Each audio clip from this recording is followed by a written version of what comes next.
AI নিয়ে বিগত অনেক দিন ধরেই আলোচনা তুঙ্গে। 2022-এর নভেম্বরে ওপেন এআই চ্যাটজিপিটি চালু করে। এই চ্যাটবট আসার পর অনেক কাজের ধরন বদলেছে। অনেক কাজ এআই এর সাহায্যে করা হচ্ছে। এমনকি টেলিভিশন নিউজ চ্যানেলেও এআই অ্যাঙ্কর তৈরি করা হয়েছে। পরবর্তীতে মানুষের চাকরি যে এআই কেড়ে নিতে পারে তা নিয়েও অনেক আলোচনা করা হচ্ছে।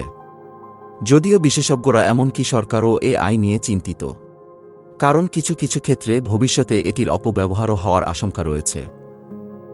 এআই মানুষের মতো কথা বলে, মানুষের মতোই কাজ করে, এমনকি একেবারে মানুষের মতোই প্রতিদিন নিয়ম করে শরীরের কথা মাথায় রেখে পর্যাপ্ত পরিমাণে জলও খায়।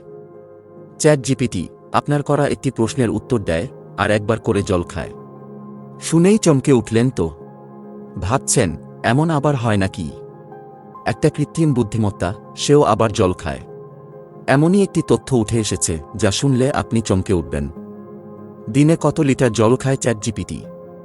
আপনার প্রশ্নের উত্তর দেওয়ার জন্য চ্যাটজিপিটিকে পর্যাপ্ত পরিমাণে জল খেতে হয়। প্রতি 20 থেকে 50টি প্রশ্নের জন্য প্রায় 500 মিলি জল পান করে এই জনপ্রিয় কৃত্রিম বুদ্ধিমত্তাটি। ইউনিভার্সিটি অফ কলোরাডো, রিভারসাইড এবং ইউনিভার্সিটি অফ টেক্সাস আর্লিংটনের গবেষকরা প্রকাশ করেছেন যে এআইগুলির সিস্টেমগুলিকে ঠান্ডা রাখতে লক্ষ লক্ষ লিটার জল ঢালতে হয়। গবেষকরা জানিয়েছেন, মাইক্রোসফটের ডেটা সেন্টারে জিপিটি-3 প্রশিক্ষণের জন্য 7 লক্ষ লিটার বিশুদ্ধ জল প্রয়োজন। এত পরিমাণ জল দিয়ে প্রায় 350টি বিএমডব্লিউ এবং 320টি টেসলা বৈদ্যুতিক গাড়ি তৈরি করা যায়। গবেষকরা জানান, যদি জিপিটি-3কে এশিয়ান ডেটা সেন্টারে প্রশিক্ষণ দেওয়া হয় তাহলে এই জলের ব্যবহার 3 গুণ পর্যন্ত বেড়ে যাবে।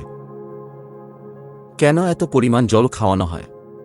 কলোরাডো এবং টেক্সাসের গবেষকরা জানাচ্ছেন, ওপেন এআই এর চ্যাটজিপিটি প্রতি 25 থেকে 50টি প্রশ্নের উত্তরে 500 মিলি জল পান করে।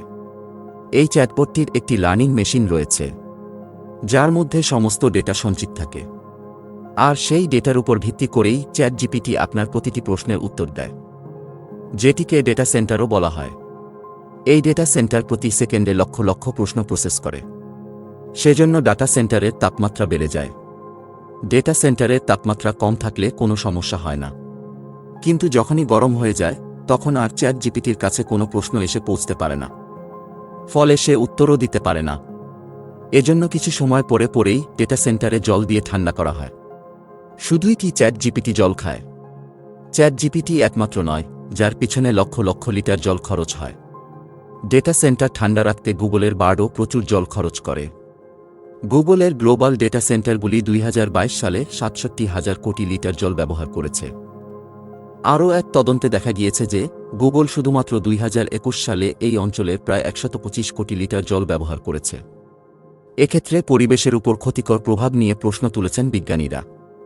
পরিবেশের উপর কতটা খারাপ প্রভাব পড়ছে? জল এবং পরিবেশ বাঁচাতে হলে কৃত্রিম বুদ্ধিমত্তাগুলির উপরে এভাবে জল খরচ করা যাবে না বলে জানাচ্ছেন গবেষকরা।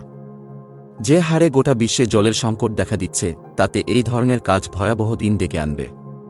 শুধু ডেকে আনবে বলে ভুল বলা হবে। ইতিমধ্যেই ভয়াবহ জল সংকটের মুখোমুখি হচ্ছে মানুষ।